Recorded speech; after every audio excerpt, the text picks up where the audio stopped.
final solutions to money, relationships, wellness, and more. Shine a light onto your day and into your life. Power Your Life with Dr. Joanne White.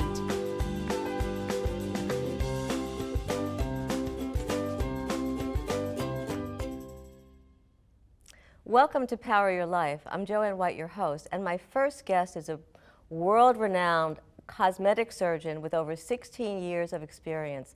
Dr. Michael Fiorillo is a double board certified plastic surgeon here with us now to talk about the latest trends, both surgical and non-surgical, that's going to help you turn back the clock and look your best. Welcome. How are you? I'm great. Thanks for having me. Oh, it's my pleasure. You do so much, and you've worked with the errors that some other cosmetic surgeons have done. So what's that about, and how did we get to those errors? Well, you know, the plastic surgery is great, but it's not for everybody. And also, I mean, there's risks involved. Right. You know? I mean, there's risk getting out of bed in the morning, but certainly when you do plastic surgery, you know, I would say it's safe to say 90+% of the time people are happy and get a great outcome, but there's a certain percent that may not be happy or may actually have a complication.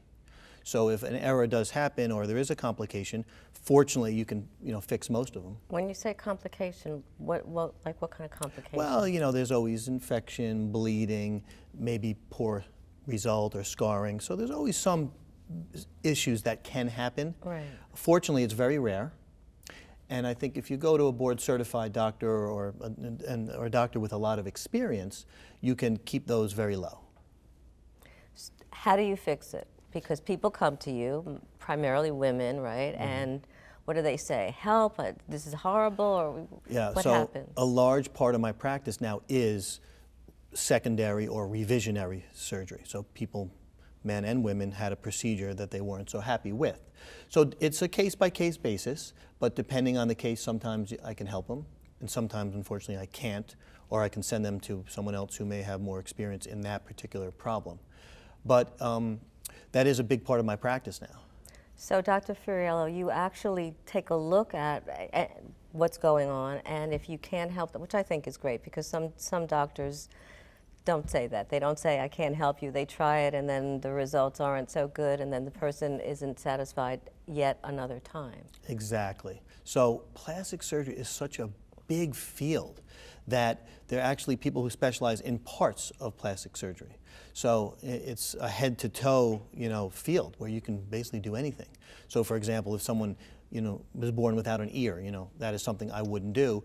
And there's a few people around the country who just do that. So I would send them to that person that does that. So you have to kind of know what you can do and what you can't do. That's great.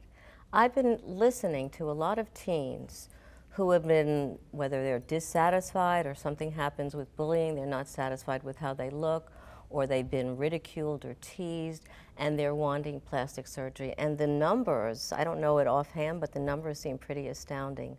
What do you recommend? So I do see a lot of teenagers come in with their parents who, exactly what you say, maybe teased about maybe their nose or their breasts or something. And my feeling on teenage plastic surgery is if it's more for a reconstructive sort of thing, then I will do it. But for example, I won't. Now, when you say reconstructive, what are you talking about? Like, I think a breast reduction is reasonable to do in a teenager if they have enormous breasts, and not so much for the bullying, because that's a separate issue, but if they can't play sports it's or painful, and I think that's indicated.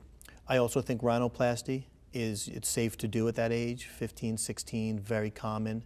I think that's reasonable, but certainly not liposuction or breast augmentation or other things just for cosmetic purposes I won't do, and I don't think should be done.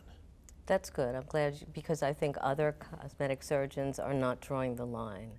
And it seems to be that a lot of teenagers are getting it. And what happens to them afterwards? I mean, what happens when you're getting plastic surgery at a very young age?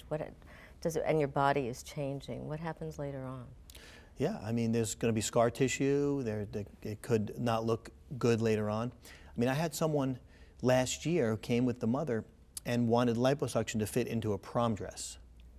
And you know, the mother was actually pushing for it as much as the daughter.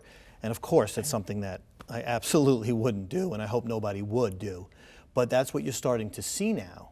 And I don't know if it's from the media or magazines, but to me that's not acceptable. Right, and I agree.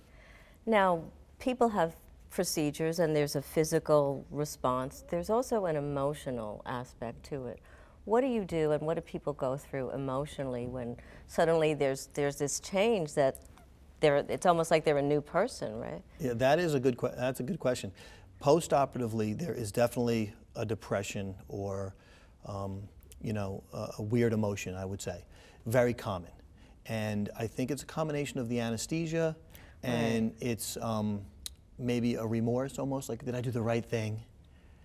So I think pre-op I try and talk to patients about that, and then I expect it post-op, so it's a lot of hand-holding and just walking them through that, but it's very common.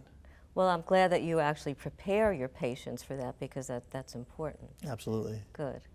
We'll be right back. One more question though. There's something that I'm thinking about in terms of some of the procedures, because you do surgical and non-surgical procedures, right? Yes. Tell us one new procedure before we move to the break, and then we'll talk about it further.